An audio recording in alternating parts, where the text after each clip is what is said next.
apertura comercial de México, o sea, el X más M sobre PIB en el 93, o sea, antes del Tratado de Libre Comercio, era 25.9% la apertura comercial. Las exportaciones eran el 12% y las importaciones el 13.8% del PIB.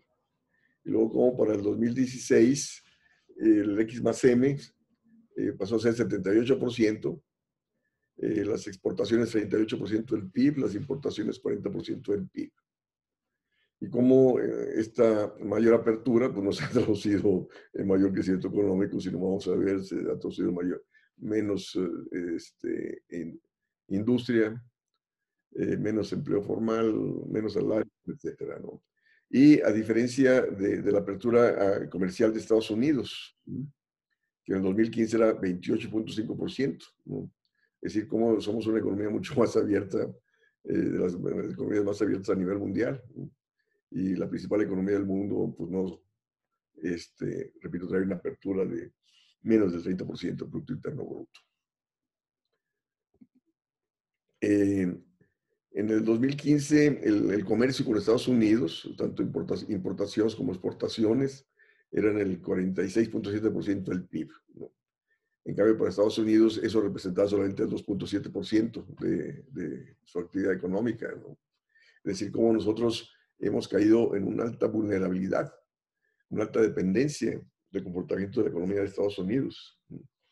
Y Estados Unidos, en cambio, pues, tiene una dinámica más encaminada a su mercado interno. Y si bien tiene exportaciones, importa, repito, su mayor dinámica es en torno a su mercado interno. Entonces, en el 2015 México es el segundo mayor destino de exportaciones de Estados Unidos por 236 mil millones de dólares, que representan el 15.7% total de sus exportaciones. Y Canadá, el mayor comprador de Estados Unidos, con el 16%, ¿no? O sea, y lógico, esta situación ha cambiado, ¿no? Donde, bueno, ha estado entre China, México y Canadá, el principal comercio de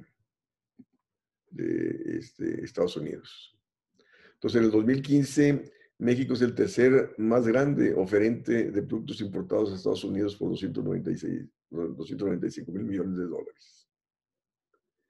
Las exportaciones de México a Estados Unidos y Canadá se multiplicaban por 7, pasando de 44 mil millones de dólares en el 93 a 313 mil millones de dólares en el 2016. Sí, pero resulta que esas exportaciones son comandadas por las empresas transnacionales y no se ha traducido en mayor desarrollo industrial ni mayor desarrollo económico del país. Estas exportaciones, vamos a ver, lo hemos dicho, tienen un alto componente importado. Entonces, las importaciones originadas en dichos países se multiplicaron por 4, ¿no? Pasaron de 46 mil a 189 mil. En cambio, las importaciones provenientes de China se multiplicaron 134 veces del 95 al 2015. ¿No? Es decir, cómo China, sin estar dentro del Telecán, pasa, una vez que ingresa a la OMC, la Organización Mundial del Comercio, en el 2001, pasa a copar los mercados mundiales.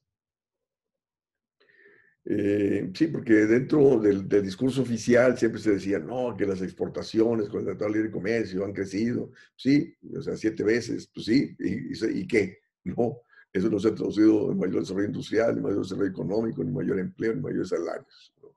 Quien se iba beneficiado han sido las empresas transnacionales. Entonces, el intercambio comercial de México con el mundo se multiplicó en 6.5 veces entre el 93 y el 2016. Pero el per cápita de México solamente creció un 47% en todos estos periodos, ¿no? Es un crecimiento y menos del 1%, carajo. Entonces, ¿cómo está el comercio exterior con los socios comerciales? O sea, el total de las exportaciones de México en el 95 eran 79 mil millones de dólares, en el 2015 380 millones de dólares. Es decir, las exportaciones tuvieron un crecimiento promedio anual de 8.1%, el total de las exportaciones de México en ese periodo. A Estados Unidos Las exportaciones crecieron en ese periodo 8% promedio anual. Decíamos, es nuestro principal mercado. Las exportaciones a Canadá, pues, crecieron de 2,000 a 10,000, ¿no? Un crecimiento de 8,7%. O sea, pero vemos que las exportaciones de Estados Unidos, o sea, en el 95 eran el 83% del total, en el 2015 el 81% del total de lo que exportamos. Y del total de las importaciones, o sea, crecieron más. Las importaciones crecieron 8,8% promedio anual en ese periodo. Y las importaciones de origen de Estados Unidos solamente crecieron en 6,4%. En cambio, las importaciones provenientes de China, fíjense, en el 95 no importaban nada de China, ¿no? Eran 550 millones de dólares nada más. Representaban el 0,7% del total de las importaciones de México en ese año. En cambio, en el 2015, las importaciones de origen chino pasaron a ser 70,000 millones de dólares, el 17,7%. Es decir, ahí vemos cómo aumentan las importaciones provenientes por China, disminuyen las importaciones provenientes por Estados Unidos. Y el crecimiento de México en ese periodo fue el 2,4% promedio anual, ¿no? Entonces, allí se coloca abajo que en el 2000 el 73% del total importado de México venía de Estados Unidos y las importaciones de China representaban el 1,6%, es decir, justo antes de que China ingresara a la Organización Mundial de Comercio, ¿no? Y pasaba a representar en 2015 el 17,7%. Actualmente está arriba, lógico, del 20%. Y lógico, lo que Estados Unidos impuso en el TEMEC es de aumentar el valor agregado regional, incrementar el valor agregado de la industria automotriz, para que México le deje de importar a China y le compre directamente a Estados Unidos. Entonces, aquí está la balanza comercial de México. Tenemos un superávit con Estados Unidos en el 2015 de 122,000 millones de dólares, y de ahí la queja de Donald Trump, ¿no? De que nosotros éramos los beneficiados del Telecán, por tener superávit y ellos déficit con nosotros.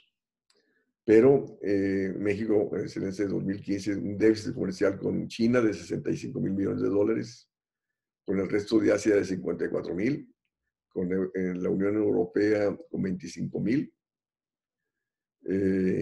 Y ahí está el dato del déficit de comercio exterior de Estados Unidos con China de 368,000 millones de dólares.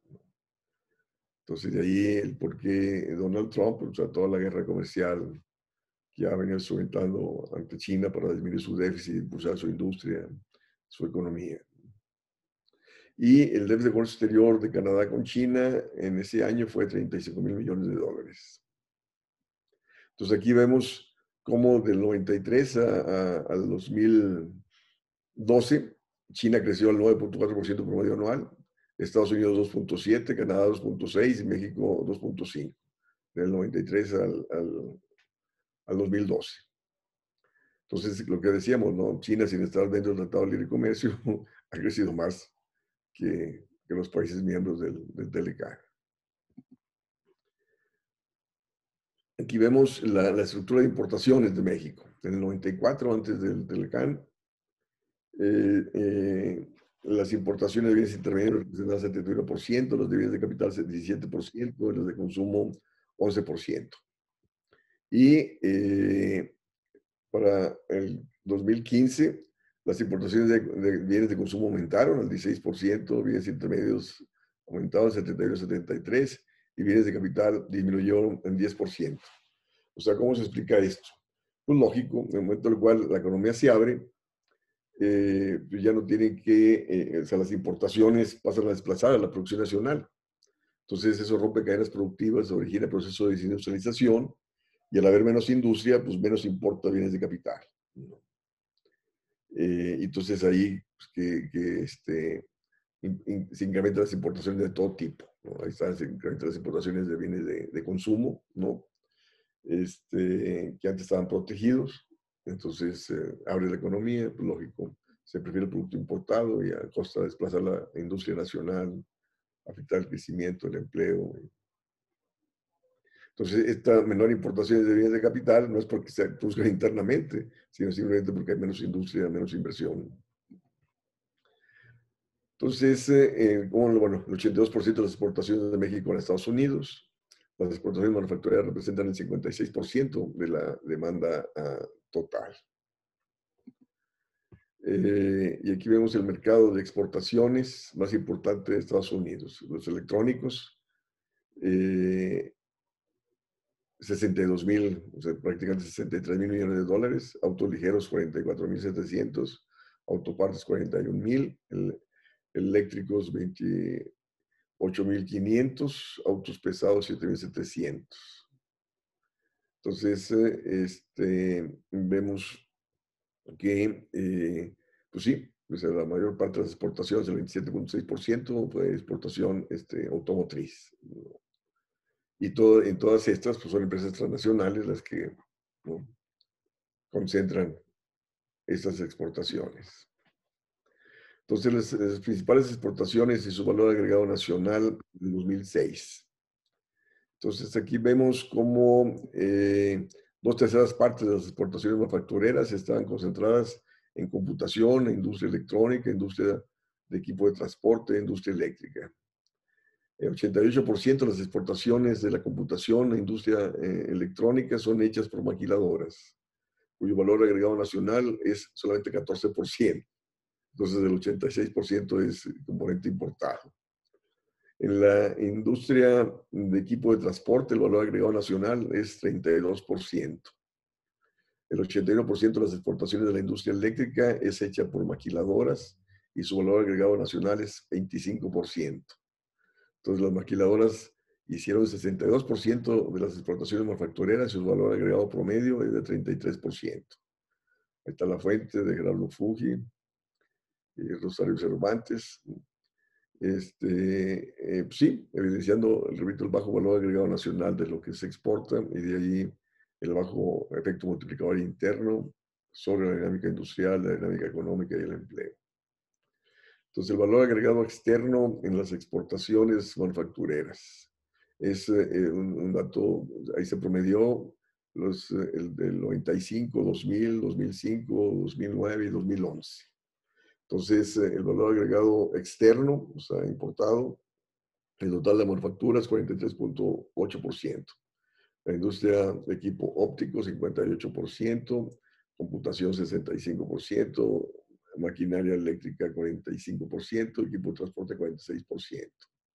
Entonces, ahí vemos de nuevo, repito, el alto componente importado en tales industrias en promedio de todos esos años. Y aquí vamos a la cuestión del sector agrícola. El 81,6% de las exportaciones agrícolas que México realiza van a Estados Unidos. Las exportaciones del sector primario en el 2012 representaban el 37,6% de la demanda final. Es decir, como, sí, de la producción, o sea, la mayor parte, o gran parte se va a exportaciones. Entonces, estas exportaciones agrícolas representan 45% de la demanda final. Surtimos la mitad de frutas que ellos importan. O sea, surtimos la mitad de frutas que Estados Unidos importa. Y 2/3 partes de los vegetales. Somos el segundo gran oferente de productos agrícolas a Estados Unidos. El 95% de los vegetales exportados a Estados Unidos, el 99% del ganado en pie y 85% de las frutas exportadas van a Estados Unidos. Y lógico, pues todo esto es realizado por pues grandes productores agrícolas nacionales, y también hay una gran penetración de empresas transnacionales en la comercialización, ¿no?, y también en la producción de forma creciente de estos bienes. Entonces, Estados Unidos depende del 22% de sus importaciones agropecuarias de México. Estados Unidos depende del 31% de las importaciones agrícolas, es decir, quitando lo pecuario. México es el principal productor de aguacate y primer lugar como exportador. segundo en jitomate y limón, y tercero en chiles, pimientos y pepinos. El 52% de los espárragos importados de Estados Unidos viene de México, el 95% de los vegetales, 73% de las fresas congeladas. Más del 50% de las exportaciones consisten en tomates, aguacates, vegetales, chiles y frutas. Más del 50% de las importaciones agrícolas de México son de maíz, soya, trigo, leche y productos lácteos. Aquí vemos cómo en México los granos básicos los importa, carajo, ¿no? Es decir, México perdió, ¿no? Dejó de ser autosuficiente en granos básicos. Entonces exportamos nosotros frutas, leguminosas, ¿no? Vegetales, y importamos granos básicos.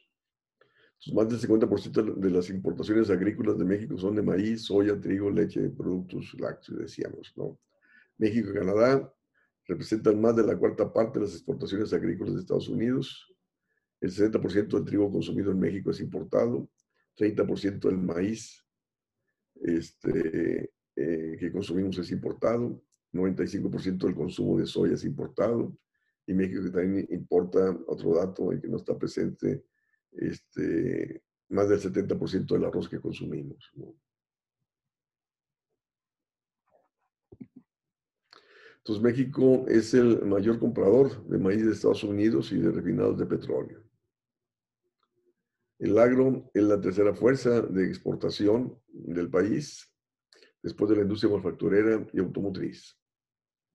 El Telecán elevó las exportaciones agrícolas de 4,000 millones de dólares a 24,000 millones de dólares. O sea, el periodo del 94 al 2015-16. El comercio agroalimentario en 2016 ascendió a 54,839 millones de dólares, de los cuales la industria agroalimentaria exportó 29,000 millones de dólares. La balanza de comercio exterior agropecuaria en la mayoría de los años del Telecán ha sido deficitaria, pero desde 2012 ha pasado a ser superavitaria. Y ha pasado a ser superavitaria por el aguacate. Y la bronca es que ahí en ese rubro está también la cuestión agroindustrial. Entonces somos superavitarios también por la cerveza, ¿no? Entonces aquí están las posiciones de Estados Unidos en las negociaciones del Telecán.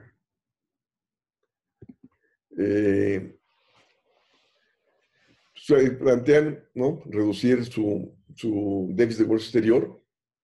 Dice, con el Telecán, la balanza de comercio exterior de Estados Unidos con México pasó ellos tenían un superávit, Estados Unidos tenía un superávit con respecto a México en 93 de 1.300 millones de dólares, y pasaron a tener un déficit de 64,000 millones de dólares en 2016.